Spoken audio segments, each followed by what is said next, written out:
All right, so now it's time to take control of the style of our main element. And the main element is going to hold the basic content for the recipe. All right, so I'm just going to use a rule which will use the main HTML tag element as its selector. So let's go ahead and get that rule and then we'll talk about it.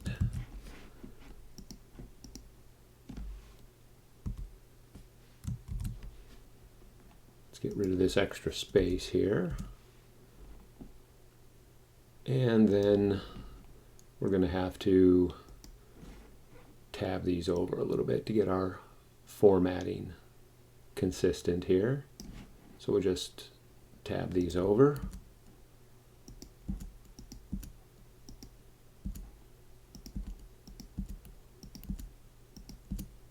And there we go.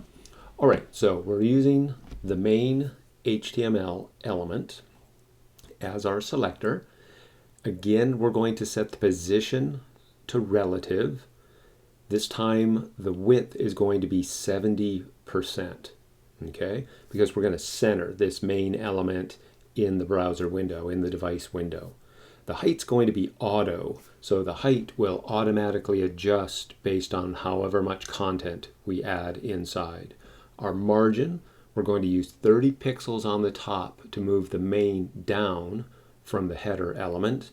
We're going to set the right to auto, so the right will automatically adjust.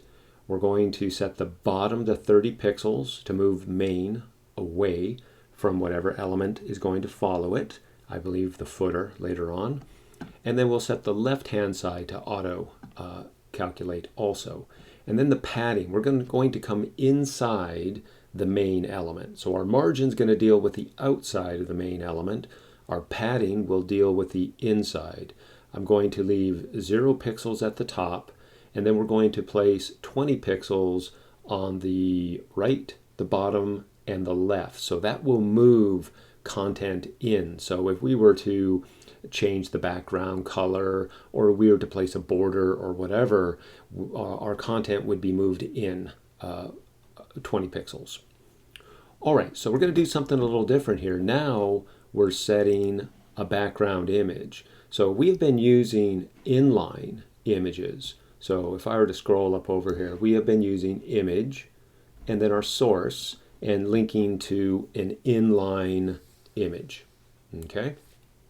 So in this example, now we're going to start using background images in our HTML elements. So an inline element is inside, okay? It is inside. But when we use a background image, what we're doing is we're using our CSS to place the image in the background, which means the content that is in the actual HTML will sit over the top of the image instead of being pushed down by the inline image. Okay? So now let's take a look at our properties. So we have background hyphen image, and we're going to use URL and then a parenthesis and then the path. And often I've seen people not use the quote marks in the beginning and the end and this work, and I've seen it with the quote marks. So I'm just going to go with the quote marks. All right, but I believe it will work either way. One way to find out is try it. All right, so again, what we can do is use the server.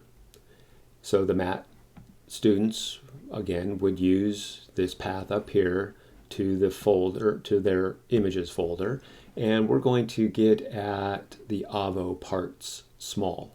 Okay, so I would copy this, and of course, the 344 students would have to use the design server and then work their way into the levels to get at their images, just like we've done in the previous videos.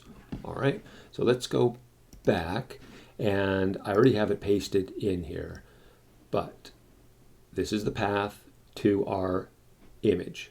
Okay, So we're going to add this image, avo parts small, in the background of the main element. We're going to set the background repeat to no repeat.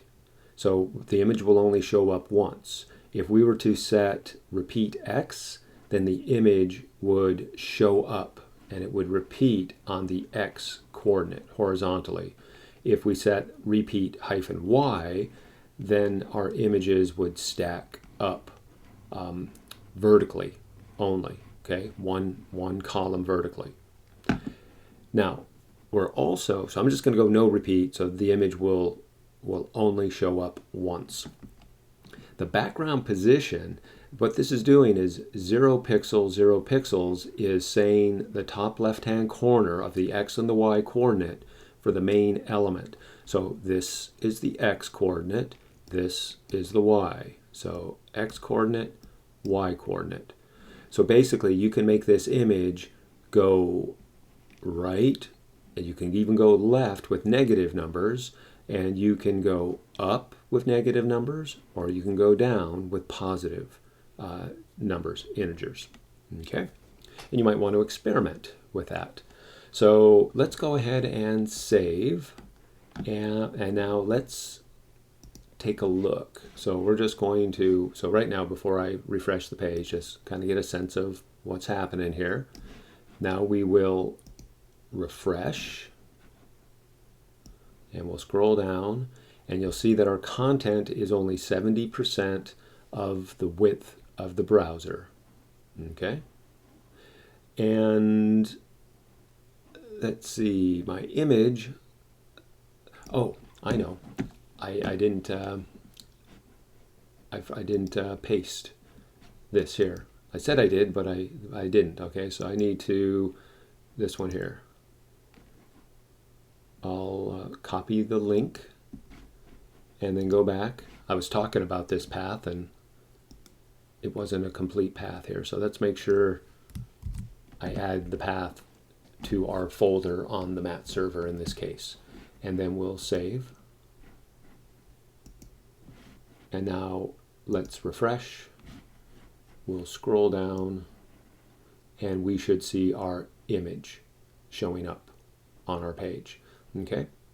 All right, so we have a background image inside of our main element, and then we have formatted the main element to center itself, and that, so it's going to center itself in the browser window, and it's going to be 70% of the available width.